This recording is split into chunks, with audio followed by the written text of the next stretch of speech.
Lettre au corps du Christ, Torben Zondergaard, fondateur de thelastreformation.com, la dernière réforme, depuis 135 jours en prison.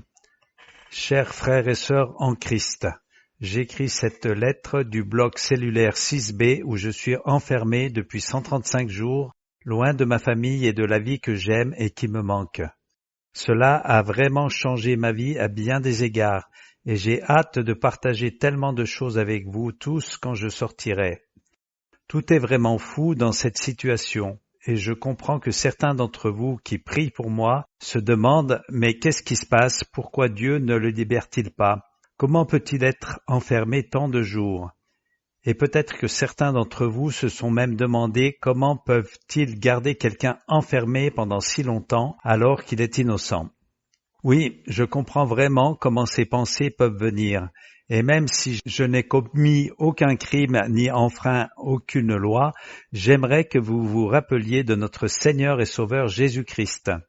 Il était le seul totalement irréprochable et sans péché, et pourtant il a été arrêté. Luc 22, 52. Puis Jésus dit aux principaux prêtres et officiers du temple et aux anciens qui étaient opposés à lui, « Êtes-vous sortis avec des épées et des bâtons comme vous le feriez contre un voleur ?» Ensuite il a été fouetté. Jean 19, 1. Puis Pilate prit Jésus et l'a fait fouetter, c'est-à-dire flageller. Et ensuite il a été crucifié. Marc 15, 25. Maintenant, c'était la 3e heure et ils l'ont crucifié. Et tout cela en tant que criminel, alors qu'il était innocent. Et Jésus a dit que ceux qui le suivraient expérimenteraient que les gens mentiront et diront toutes sortes de mal contre eux. Matthieu 5, 11.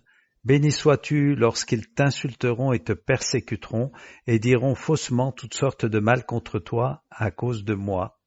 Et ils vont vous traduire en justice parce que nous le suivons. Mais quand ils vous livreront, nous dit Matthieu chapitre 10 verset 19, ne vous inquiétez pas de comment ou de ce que vous allez dire, car il vous sera donné dans cette heure même ce que vous devrez dire. Je peux vraiment témoigner à vous tous que ma conscience est propre devant Dieu et devant les hommes. Et Acte 24, 16 dit « Au vu de cela, je fais aussi de mon mieux et je m'efforce toujours d'avoir une conscience sans reproche devant Dieu et devant les hommes. » En fait, je crains vraiment Dieu et je sais qu'un jour nous serons tous jugés par lui pour tout ce que nous avons fait dans cette vie. Je crains ce jugement plus que toute autre chose et c'est pourquoi j'essaye toujours de vivre dans la lumière selon la parole de Dieu. La raison pour laquelle je ne suis pas encore sorti de prison, c'est que Dieu avait encore une œuvre qu'il devait faire dans ma vie, dans ce lieu et dans le corps de Christ. J'ai appris qu'aucun enfant de Dieu n'ira en prison si Dieu ne l'a pas permis pour différentes raisons. Une des raisons est pour atteindre les gens avec l'Évangile, et une autre raison est pour nous avoir seuls avec lui afin qu'il puisse effectuer un travail dans notre vie. Les deux sont vrais dans mon cas. Dieu a vraiment fait un grand travail dans ma vie, et même si cela a été la chose la plus difficile que je n'ai jamais traversée, je suis vraiment reconnaissant qu'il ne m'ait pas laissé sortir il y a 2 mois. Dieu sait ce qui est le meilleur. Je serais sorti avec la peur et sans comprendre la raison pour laquelle Dieu a permis que cela arrive, et en étant fortifié et transformé comme aujourd'hui. Selon Jacques 1, chapitre 1, verset 2. J'ai tellement appris sur la souffrance et sur l'importance de l'endurance. Physiquement, j'ai perdu 40 livres, c'est-à-dire 18 kilos. Et ça a commencé par un long jeûne, et puis j'ai continué à faire de l'exercice et à manger moins pour remettre mon corps en forme. Je n'ai jamais été aussi fort que maintenant. Émotionnellement, j'apprends l'importance de vivre par l'esprit et non pas par nos sentiments. Nous devons marcher selon la foi et rien d'autre, et j'ai encore beaucoup à apprendre dans ce domaine. J'essaie, mais encore il y a des jours où je pleure parce que ma famille me manque vraiment et c'est difficile d'être ici. Spirituellement, waouh, il est vraiment temps pour l'Église de revenir au véritable Évangile, à ce que nous lisons à propos de ce que vivait l'Église première. J'ai ressenti un amour pour le corps du Christ que je n'avais jamais ressenti auparavant. Nous avons besoin les uns des autres. Nous ne sommes pas ennemis, même si nous voyons parfois les choses différemment. Veuillez prier pour l'Église. C'est vraiment souffrir, pas forcément en faisant l'expérience de la persécution comme je le fais en ce moment, mais souffrir en ne vivant pas dans la plénitude que Christ a pour nous tous. C'est l'heure de l'Église, et j'ai tellement de choses que j'aimerais partager avec vous tous quand je serai enfin sorti. Mais Dieu m'a aussi amené ici pour les autres détenus, et j'ai vraiment vu Dieu agir en prison ces dernières semaines, d'une manière que je n'avais jamais vue auparavant. Le Saint-Esprit a commencé à donner des rêves aux gens, et beaucoup de choses ont commencé à se produire.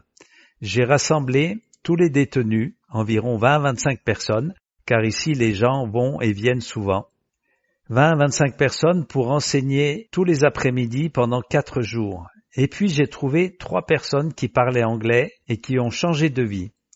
La plupart des gens ici ne parlent pas anglais, et je ne parle pas espagnol. Donc ça a été compliqué, et ça a rendu souvent le séjour ici très difficile.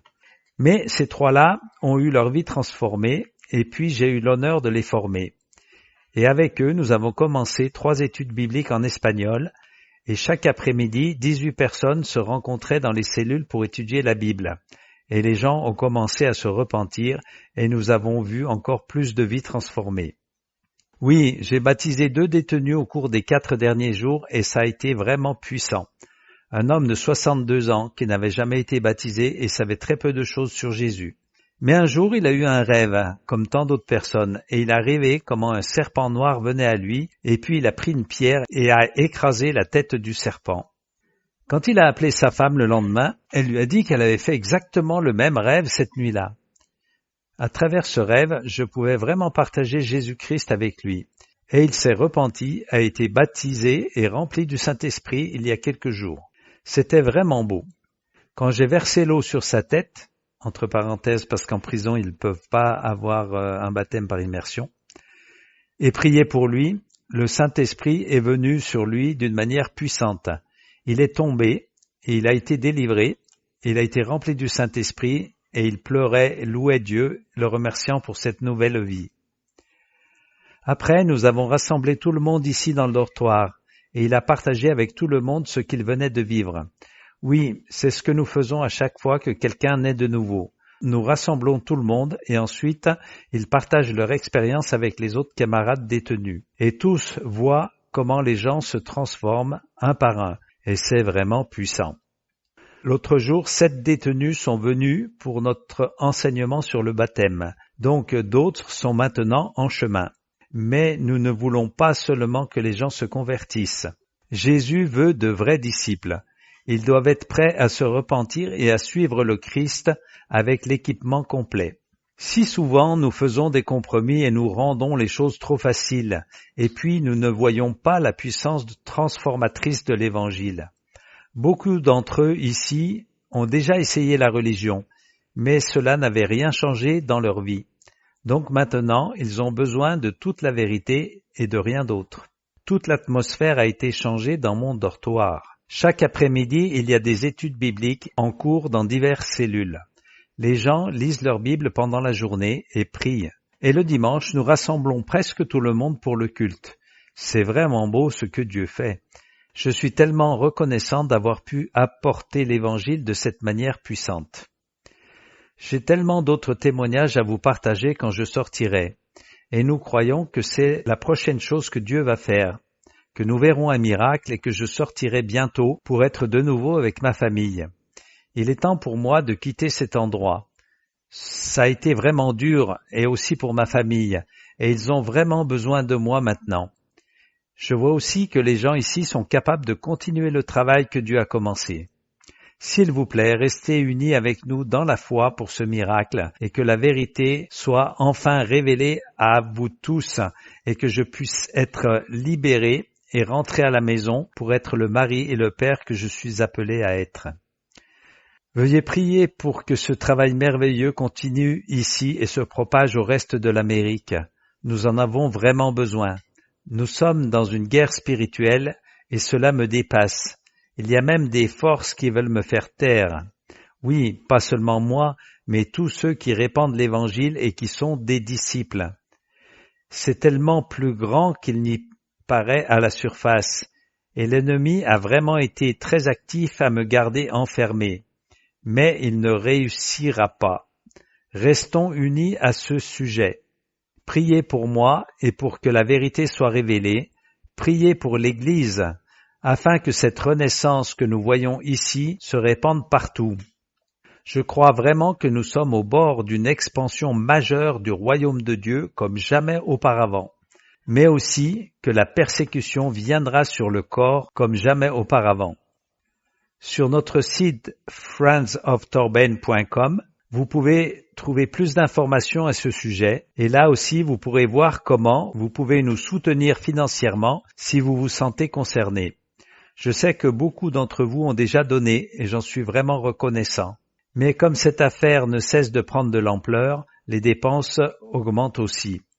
Donc nous avons vraiment besoin de voir un miracle pour continuer à nous battre, car nous ne nous battons pas seulement pour nous, mais aussi pour tous ceux qui viendront après nous dans l'avenir.